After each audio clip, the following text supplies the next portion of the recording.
ఆదరిస్తాడు, మన బుద్ధిని మరుస్తాడు, తన వైపు తిప్పుకుంటాడు, తను ఆయన రక్షిస్తాడు. కాబట్టి ఎప్పుడు కూడా మన కష్టం వస్తే భగవంతుడికి విన్నవించుకోవాలి.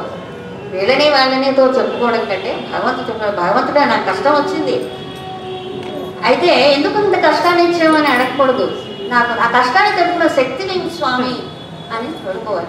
భగవంతుడు మనకి ఏదైనా ఒక సంతోషాన్ని సుఖాన్ని ఇస్తే కృతజ్ఞతలు చెప్పుకోవాలి. అది మనం చేయవలసింది. ఆ రెండే మనం చెయ్యాలి భగవంతుడి దగ్గర. అదనమాట. ఆ విధంగా సీతమ్మ అనేది చూసావా హనుమాన్, ఇందాక నువ్వు వచ్చావు, నా రాముడు యొక్క క్షేమ సమాచారాలు తెలియజేశావు అని సంతోషించింది. ఆ విధంగా హనుమంతుడు వారు సీతమ్మ చక్కగా మాట్లాడుకున్నారు.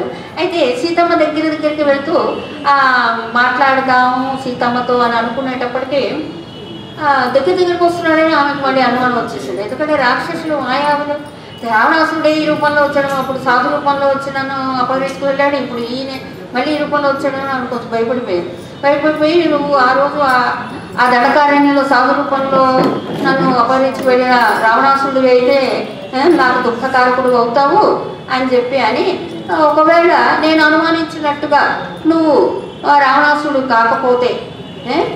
కాకపోవచ్చు, ఎందుకంటే నీ యొక్క దర్శనం నాకు మనసుకు ప్రీతినే కల్పిస్తుంది, కాబట్టి నువ్వు నాకు రామకథని చెప్పు, నా రాముడు ఎలా ఉంటాడు, రాముడు గుణగణాలు ఏమిటి, నా రాముడు యొక్క అవయవాలు తీరేమిటి, లక్ష్మణుడు ఎలా ఉంటాడు, ఇవన్నీ వర్ణించి చెప్పు. అది చెప్పడం వలన ఆవిడ రెండు విధాల ఆలోచించింది. ఏంటంటే అవన్నీ చెప్తే ఈయన రామదూతే అని నిర్ణయించుకుంటుంది. ఇంకొకటి ఏంటంటే రాముడి యొక్క గుణగణాలు విని ఆవిడ సంతోషించింది. ఆ విధంగా చెప్పడం వల్ల నా మనసులో తాపం కూడా తీరిపోతుంది, ఆ సంతాపం అంతా కూడా రాముడి యొక్క గుణగణాలు విని అని చెప్పి ఆ విధంగా అంటే హనుమంతుడు వారి ముందు భయపడ్డారు. ఇదేమిటి సీతమ్మ ఎలా అనుకున్నారు, సిద్ధమయ్యారు. అమ్మా నువ్వు రాముడి యొక్క గుణగణాలు అన్నావు, నీకు తెలియదా రాముడి గుణగణాలు, అయినా నన్ను చెప్పమన్నావు, నాది అదృష్టం తల్లి అని చెప్పి ఆ విధంగా హనుమంతుడి వారు రాముడు ధర్మాత్ముడమ్మా, సత్యసద్ధుడమ్మా, ప్రజలందరి హితం కోసం పాటుపడాడమ్మా, అన్ని వేదాలు 3 వేదాలు నిష్ణాతుడు, పండితులందరూ కూడా తన్ని పూజిస్తారమ్మా అని చెప్పి ఆ విధంగా రాముడి యొక్క గుణాలన్నీ కూడా చెప్పారు. శరణాగత వసుడు, సర్వులకి కూడా పరిరక్షించేవాడు అని చెప్పి తర్వాత శ్రీరాముడు చక్కటి కంఠం కలిగినటువంటి వాడు, తర్వాత శ్రీరాముడు అంగ సౌష్ఠవం చక్కగా ఒడ్డు పొడుగు కలిగి ఉంటాడు శ్రీరాముడు. తర్వాత శ్రీరాముడు నీలమేఘశ్యాముడు. తర్వాత ఆయన నడక కూడా ఎలా ఉంటుందంటే ఒక గజరాజు నడిచినట్టుగా ఉంటుందమ్మా. మృదువైనటువంటి కంఠం, గంభీరమైనటువంటి దుందువి లాంటి కంఠం కూడా అవసరమైనప్పుడు అని చెప్పారు. తర్వాత అన్నారు కదా శ్రీరాముడి యొక్క వక్షస్థలం చాలా దృఢమైనది, తర్వాత ఆయన యొక్క పిడికిలి మణికట్టు కూడా చాలా దృఢంగా ఉంటాయి. అంటే ఇవన్నీ కూడా రాజలక్షణాలు అనమాట, అవన్నీ కూడా చెప్పారు. తర్వాత రాముడి యొక్క శిరస్సుల మీద 3 సుడులు ఉంటాయమ్మా. తర్వాత రాముడి యొక్క నుదుటి మీద అరచేతుల్లో పాదతలాల్లో 4 రేఖలు ఉన్నాయి. దీనివల్ల అవి రాజలక్షణాలు. తర్వాత దీర్ఘాయుష్మంతుడు అయి ఉంటాడు, తర్వాత వేదాలన్నీ కూడా నేర్చిన వాడు అయి ఉంటాడు అని చెప్పి ఈ విధంగా అంటే అక్కడి నుంచి ఇంకా చాలా వర్ణన చేశారు వాల్మీకి మహర్షి హనుమంతుల వారు. అంటే ఈ తల వెంట్రుకల నుంచి కాలి గోళ్ళ వరకు కూడా హనుమంతుల వారు చక్కగా వివరణ ఇచ్చేశారు అన్నమాట. అంటే హనుమంతుల వారు శ్రీరామచంద్రుని ఎంతగా తన గుండెల్లో నింపేసుకున్నారు అంటే ఆ ఋషముఖ పర్వతం మీద ఉన్నప్పుడు ఆయన వాలిని వధించి సుగ్రీవుడికి పట్టాభిషేకం చేసిన తర్వాత సుగ్రీవుడు కిష్కింధకు వెళ్ళిపోయాడు. వర్షాకాలం అయిపోయిన తర్వాత నువ్వు సీతాన్వేషణ ప్రారంభిద్దులే, అంతవరకు నువ్వు భోగాలు అనుభవించని పంపించేశాడు. ఈయనేమో నగరాల్లో అడుగుపెట్టడు శ్రీరాముడు, తండ్రి ఆజ్ఞ మీద వనాల్లో వనవాసి కదా, కాబట్టి నేను ఈ మహేంద్ర ప్రసవణగిరి పర్వతం మీద గుహలోనే ఉంటానన్నాడు.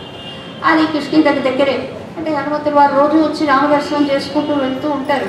ఆయనకి ఆ చక్కగా ఆ శ్రీరామచంద్రుడిని అంత చక్కగా పరిశీలన చేశారు. అంటే మనకి భక్తి అనేది ఉండాలి, శ్రద్ధ అనేది ఉండాలి, అంతగా గుండెల్లో నింపేసుకుంటాం. అందుకని ఆయన అంత చక్కగా వర్ణించి చెప్పారు. అంత వర్ణించి చెప్పి తల్లిదండ్రులు చక్కగా సేవించుకుంటారమ్మా. మరి లక్ష్మణస్వామికి రాముడికి పెద్ద తేడా ఏమి లేదమ్మా, అంతా ఒకటే. ఆయన నీలమేఘశ్యాముడమ్మా, ఈయన బంగారంతో ఉంటాడు. వాళ్ళిద్దరూ కూడా అలా వెతుక్కుంటూ మేము అపరిచిపోయిన తర్వాత ఈ విధంగా సుగ్రీవుడితో మైత్రి చేశారు. సుగ్రీవుడు ఈ విధంగా మమ్మల్ని వారిని చంపి రాజు చేసిన తర్వాత మమ్మల్ని సీతాన్వేషణతో వచ్చారు. ఆ విధంగా నేను సంపాతి అనే పక్షి మాట ద్వారా నువ్వు ఇక్కడ ఉన్నట్టు తెలిసి 100 యోజనాల సముద్రాలు లంఘించి ఇక్కడికి వచ్చాను అమ్మ, నేను చూశాను. అందరికంటే ముందు నేను చూసే భాగ్యం నాకు దక్కింది తల్లి అని చెప్పి, ఇంకా నువ్వు ఎంతో కాలం విచారించక్కర్లేదమ్మా, శ్రీరాముడు వస్తాడు, ఈ రాక్షసులందరినీ సంహరిస్తాడు, వానరులతో వస్తాడు, సంహరిస్తాడు, నువ్వు దుఃఖపడద్దమ్మా అని చెప్తే అప్పుడు సీతమ్మ చాలా సంతోషించింది. ఇతను రామదూతే అని నమ్మింది. అప్పుడు హనుమంతుల వారు ఆమెకు ఇంకా నమ్మకం కలగడం కోసం ఆ శ్రీరాముడు ఇచ్చినటువంటి నామంతో ఉన్న ఉంగరాన్ని తీసి సీతమ్మకి ఇచ్చాడు. ఇవ్వడంతో సీతమ్మ ఆ ఉంగరాన్ని చూసింది. ఆమె ముఖం అంతా వెలిగిపోయిందంటే పూర్ణ చంద్రులా వెలిగిపోయింది. తన భర్తను చూసినంత ఆనందం కలిగింది ఆమెకి.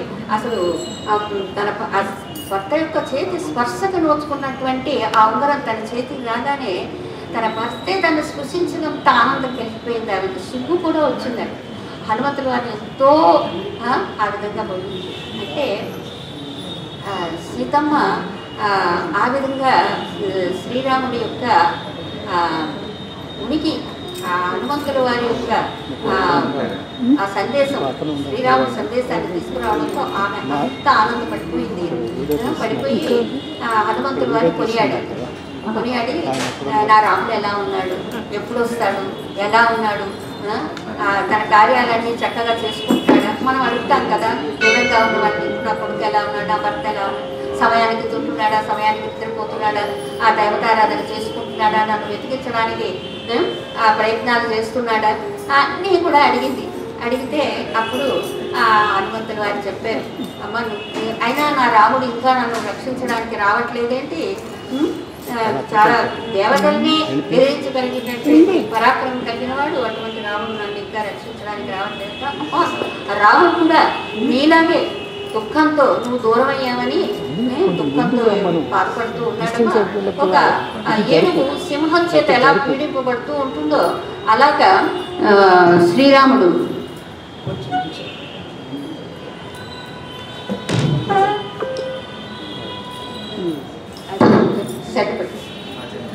అలాగా శ్రీరాముడు దుఃఖపడిపోతున్నాడమ్మా, నీకు దూరం అయ్యిందని చెప్పి ఆ సీతమ్మకి హనుమంతుల వారు ఈ విధంగా చెప్పమ్మా, శ్రీరాముడు మాంసం ముట్టడు, మత్స్యం ముట్టడు, ఆ వనవాసులు తినేటువంటి ఆ కందమూలాలే, అది కూడా 5 భాగాలు చేసి 5వ భాగాన్ని మాత్రమే తీసుకుంటాడమ్మా. ఎప్పుడు కూడా పరధ్యానంగానే ఉంటాడు. ఒంటి మీద పాకే పురుగుల్ని కానీ, పాముల్ని కానీ, కీటకాలని కానీ వేటి పట్టుకోవడమ్మా, నిరంతరం నీచాసలోనే ఉంటున్నాడమ్మా ఆ రాముడు. అసలు పులుపు కూడా పట్టదమ్మా, ఎప్పుడైనా పొరపాటు పులుపు పట్టిందనుకో వెంటనే ఉనికి పడలేదు సీత అంటాడమ్మా. ఆ అందమైన పుష్పాన్ని కానీ అందమైన దృశ్యాన్ని కానీ చూసినప్పుడు ఆ రాముడు అనుకుంటాడు కదా, ఆ సీత అనుకుంటాడు, నా ప్రియా అంటాడు. ఎందుకంటే ఆ సీతతో ప్రతి వస్తువు కూడా ఆ శ్రీరాముడు పంచుకోవడం ఆడవాడు. ఒక దృశ్యాన్ని చూసినా సీత చూడు ఇది ఎంత బాగుందో, ఇది తిని చూడు ఎంత బాగుందో, రుచిగా ఉందో అని ఆ విధంగా ఎప్పుడు కూడా భార్యతో తన యొక్క ఆనందాన్ని పంచుకోవడం అలవాటైనటువంటి ఆ రాముడు ఆ విధంగా బాధపడుతున్నాడమ్మా అని చెప్పి హనుమంతులు వారు చెప్తే, నువ్వు దూరమైనందుకు ఆయన అలా బాధపడుతున్నాడని చెప్పగానే సీతమ్మ ఆనందం కలిగించింది. రాముడు తన కోసం ఆ విధంగా దూరమై తన కోసం చెప్పి తనే స్మరించుకుంటూ ఉన్నాడనే విషయం ఆనందం కలిగింది హనుమ. కానీ ఆ విధంగా శ్రీరాముడు బాధపడుతున్నాడనే విషయం నాకు చాలా బాధ కలిగిస్తుంది అని చెప్పి, నేను ఎప్పుడు చూస్తానో ఆ శ్రీరాముడు తప్పకుండా వస్తాడు, నన్ను రక్షిస్తాడు, ఆ నమ్మకం నాకుంది. కానీ మీరంతా శ్రీరాముడు చక్కగా చూస్తున్నారు, మరి నేను రాముడిని ఎప్పుడు చూస్తానో ఏమో అని అంటూ ఉంటే అప్పుడు హనుమంతుడు వారు అన్నారు కదా, అమ్మా నువ్వు బాధపడద్దమ్మా, నీకు ఇప్పుడే రాముడి యొక్క దర్శనం ఇప్పిస్తానమ్మా, నువ్వు నా వీపు మీద కూర్చో, నేను సముద్రం దాటించి ఆ ప్రశ్వణగిరి పర్వతం మీద ఉన్న శ్రీరామచంద్రుడి దగ్గరికి నేను చేర్చేస్తాను, నువ్వు ఈ రోజే నువ్వు శ్రీరాముని చూడొచ్చు అని చెప్తే అప్పుడు హనుమంతులు వారు ఆ మాట్లాడిన మాటలకి సీతమ్మ చాలా ఆనందపడింది, ఆశ్చర్యపడింది. ఆమె అన్నది కదా, హనుమ ఎంతైనా నీ వానర లక్షణం పోడించుకున్నావు కాదయ్యా, నువ్వేమో అంత చిన్న స్వరూపంతో ఉన్నావు, అంటే అప్పటికి ఇంకా ఆయన పిల్లి ప్రమాణం అంత వేగంతో ఉన్నావు కదా, అంత దూరం నన్ను ఎలా తీసుకువెళ్తావయ్యా అని అంటే అప్పుడు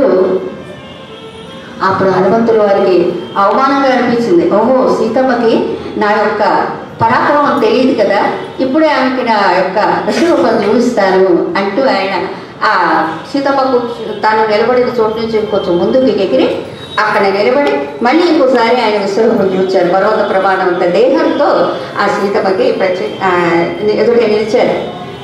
అంతకుముందు వానరులకు చూపించినట్టుగా చూస్తూనే ఆ పదునైన కోరలతో రకాలతో దేదీప్యమానంగా వెళ్ళిపోతున్న అగ్ని వర్చస్సుతో ఉన్నటువంటి హనుమంతుల వారిని చూడటంతో సీతమ్మ చాలా ఆనందపడింది, అబ్బురపడింది.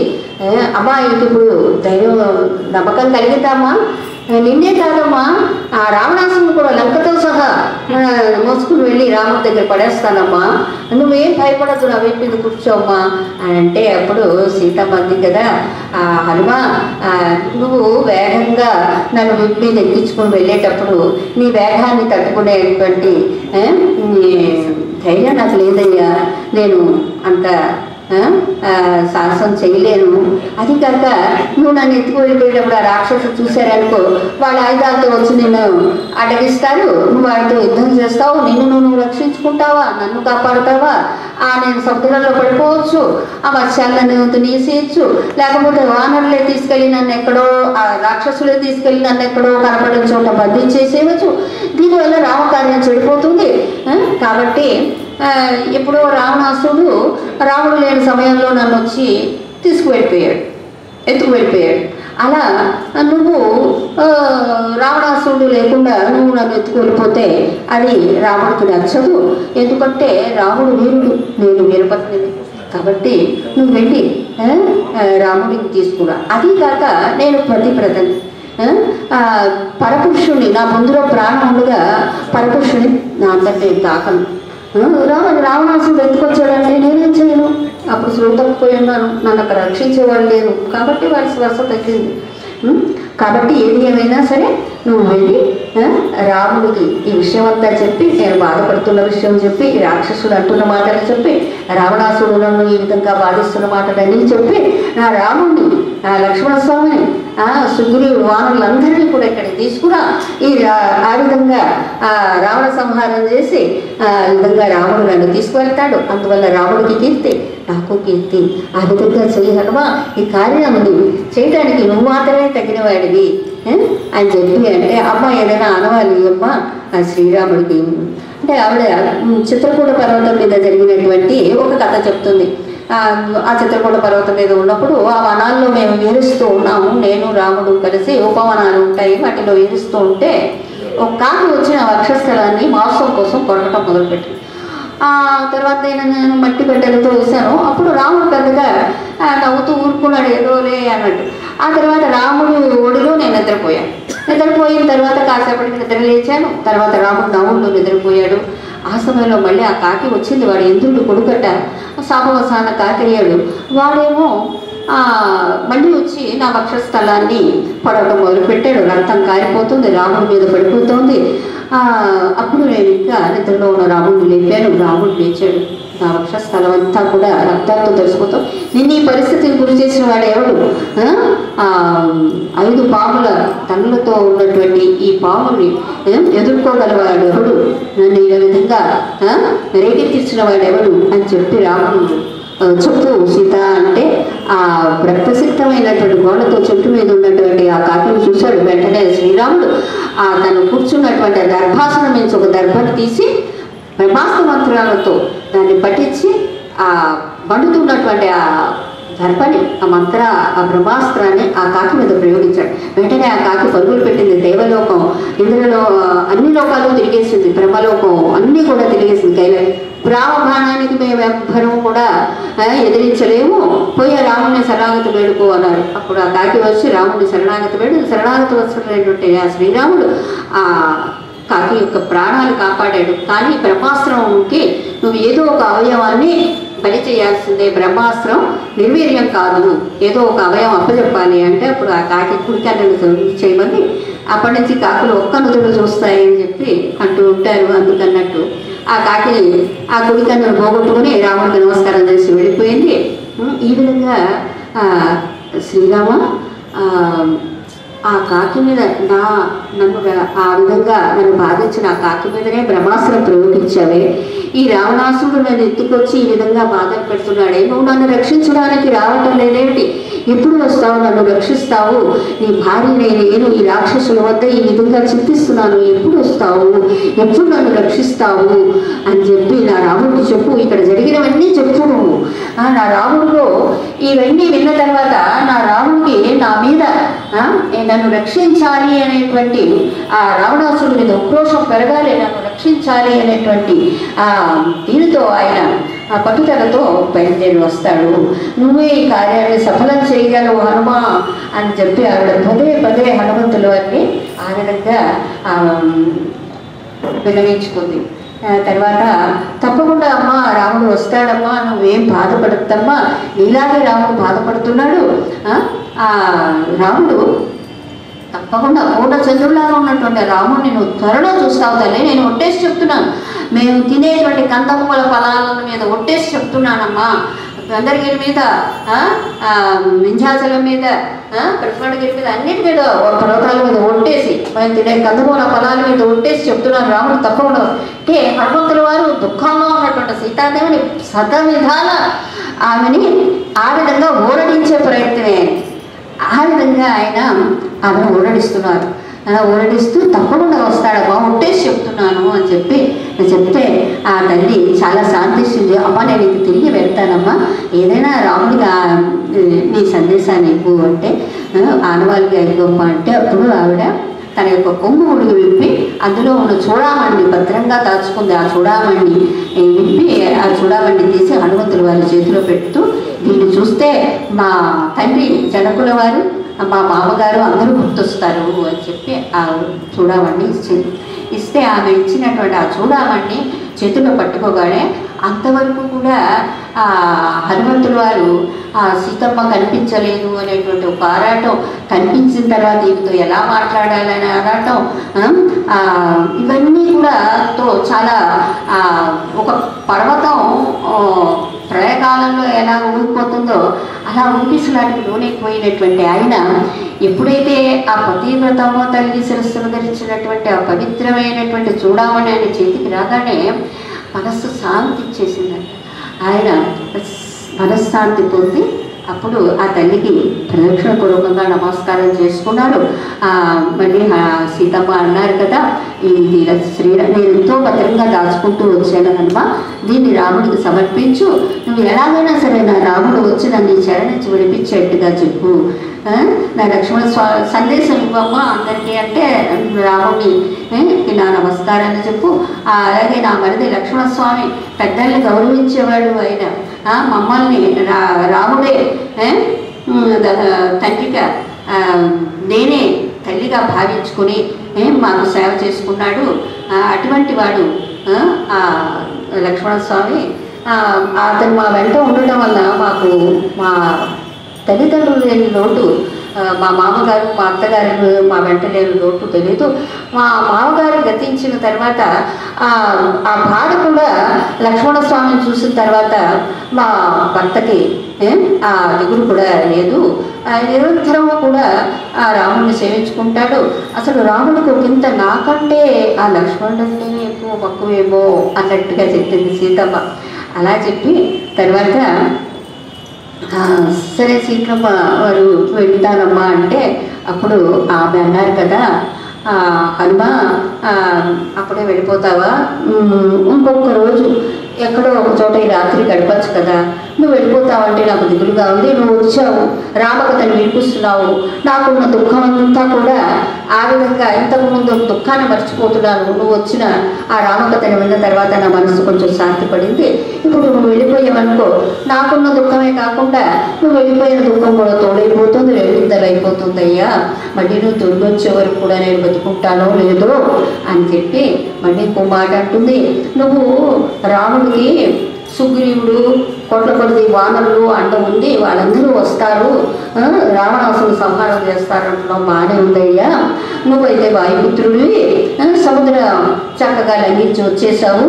మరి ఆ వానరులందరూ ఎలా వస్తారయ్యా? 3 రోజుల సముద్రాన్ని వాళ్ళందరూ ఎలా దాటుతారు?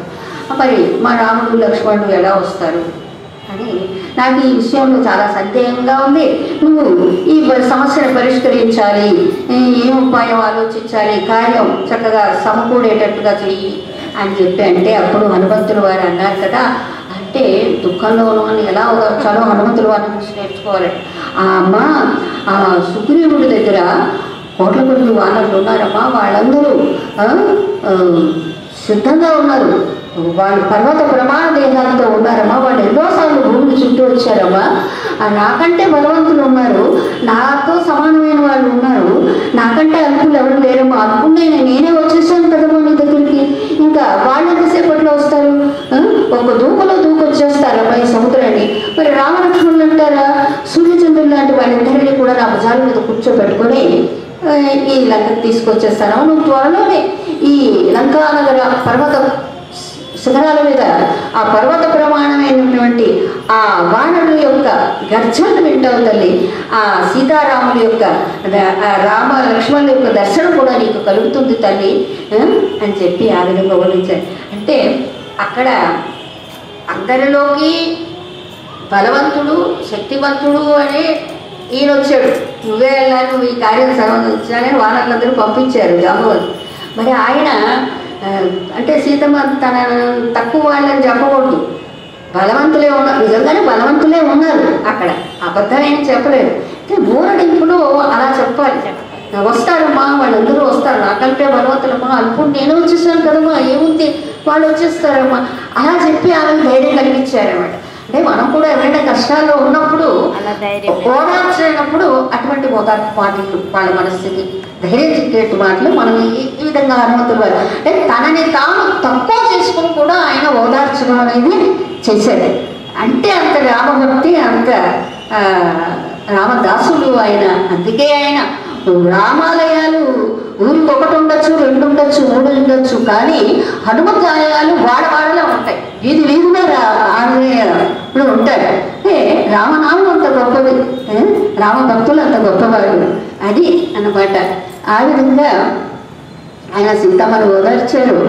తర్వాత అమ్మ వెళ్ళొస్తానమ్మా అని చెప్పారు, ప్రదక్షిణ పూర్వకంగా నమస్కారం చేశారు. ఆవిడ మళ్ళీ అంది కదా, నాయన నువ్వు నాన్న నుంచి నేను రామ విరహంతో ఉన్నానయ్యా, రాముని చూడాలని తప్పించిపోతున్నాను, రామ స్పర్శను పొందాలనుకుంటున్నాను హనుమ, నాకు రామస్పర్శ కలిగేటట్టుగా చెయ్యి అంటే ఒక తల్లి ఆ బిడ్డను అడుగుతున్నట్టుగా అడిగారు. హనుమంతుడు గారు బిడ్డ, ఆమె తల్లి.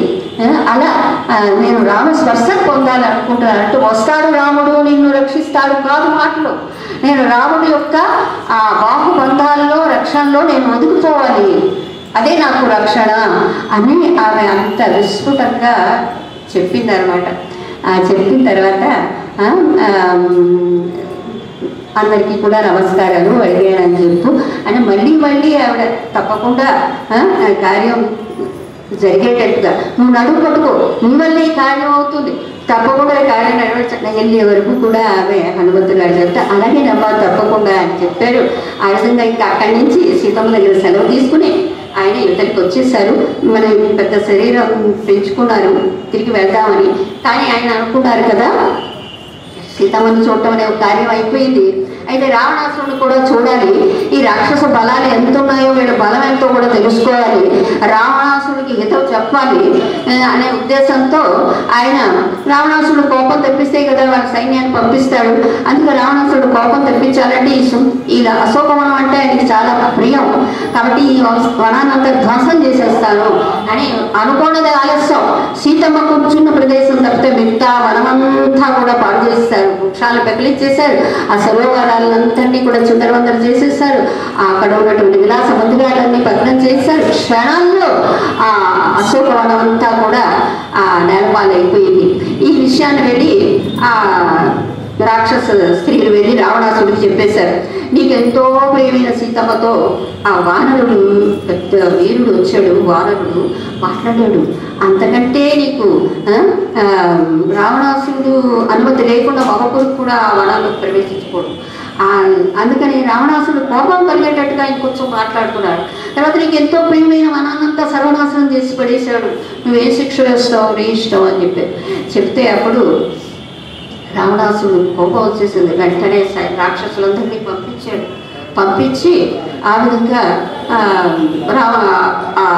వానరులను పట్టి బంధించండి అన్నాడు. వానరులందరూ బయలుదేరి వెళ్ళి రాక్షసులందరూ బయలుదేరి వెళ్ళారు, శూలాలు అన్నీ పట్టుకుని ఆయుధాలతో వెళ్ళి రావణాసుడి యొక్క సైన్యం అంతా వెళ్ళిపోయింది. హనుమంతుల వారు అశోకవనాన్ని అంతా ధ్వంసం చేసి అశోకవన ద్వారం మీద కూర్చున్నారు, ఎవరు వస్తారో చూద్దామని చూస్తూ ఉన్నారు. ఈరోజు సైన్యం వచ్చారు, ఆయన మీద పడుతూ ఉంటే ఆయన వెంటనే జంపాలు రెండు చరుచుకొని ఆయన జయఘోష చేశారు, జయతి అధిపలో రామ అంటూ, నేను శ్రీరాముడికి జయం, లక్ష్మణస్వామికి జయం, సీతమ్మకి జయం, శ్రీరాముడి యొక్క కృపతో రాజ్యాన్ని పొందిన సుగ్రీవుడికి జయం అని చెప్పి నేను రామ దూతని దాసోహం కోసలేంద్రస్య అంటూ ఆ విధంగా జయఘోష చేశారు. జయఘోష చేసి చెప్పలు రెండు చరుచుకున్నారు. ఆ చెప్పల చరుచులు లంకంతా ప్రతిధ్వనించాయట, ఆకాశంలో ఉంటున్న పక్షులన్నీ నేల మీద పారిపోయాయట. ఆ విధంగా 1000 మంది రావణాసురులైనా నాకు ఒక లెక్క కాదు, ఈ రాక్షసులందరూ చూస్తుంటారు, ఈ రాక్షసులందరినీ కూడా శిలలతో వృక్షాలతో కొట్టి చంపేస్తాను, సీతమ్మని దర్శించుకుంటాను, వచ్చిన ధరనే వెళ్ళిపోతాను అని జయఘోష చేశారు. ఆ వచ్చిన 80,000 మంది రాక్షసుల్ని కూడా ఆ వన ద్వారానికి ఉన్నటువంటి గడియని పీకేశారు, పరగలాగా పెద్ద సూళ్ళలాగా ఉంది, దాన్ని బట్టి దాంతో 80,000 మంది రాక్షసులు చెప్పారు. ఇంకా 5 మంత్రి కుమారులు, ఇంకా 7 సేనాపతులు, వీళ్ళందరూ వచ్చారు, వాళ్ళందరినీ కూడా సంహరించేశారు. తర్వాత అక్షయ్ కుమారుడు, రావణాసుడు కుమారుడు అక్షయ్ కుమారుడిని పంపించారు, అతన్ని కూడా సంహరించారు. అయితే రావణాసుడికి ఈ వానరుడు ఎవరు సామాన్యుడిగా అనిపించడం లేదు. ఇంద్రుడిని జయించినటువంటి ఇంద్రజిత్తుని పంపించారు, ఏమైనా సరే నువ్వు బ్రహ్మాస్త్రంతోనైనా బంధించి తీసుకురా చెప్తే ఇంద్రజిత్తు వెళ్ళి రావణాసుడు కుమారుడు ఇంద్రజిత్తు వెళ్ళి హనుమంతుడి వారితో యుద్ధం చేశాడు. ఆయన్ని చంపడం సాధ్యం కాలేదు అని చెప్పి ఇంకా బ్రహ్మాస్త్రంతో బంధించడానికి ప్రయత్నం చేశాడు. బ్రహ్మాస్త్రం హనుమంతుడి వారిని ఏమీ చేయదు. అయినప్పటికీ కూడా ఆ రావణాసుడిని చూడాలనేటువంటి దృష్టితో ఆయన ఆ బ్రహ్మాస్త్రాన్ని కట్టుబడినట్టుగా ఉండిపోయారు. సరే, ఆ రాక్షసులు ఆయన్ని కొట్టుతూ తిడుతూ రావణాసుడి దగ్గరికి తీసుకువెళ్ళిపోయారు.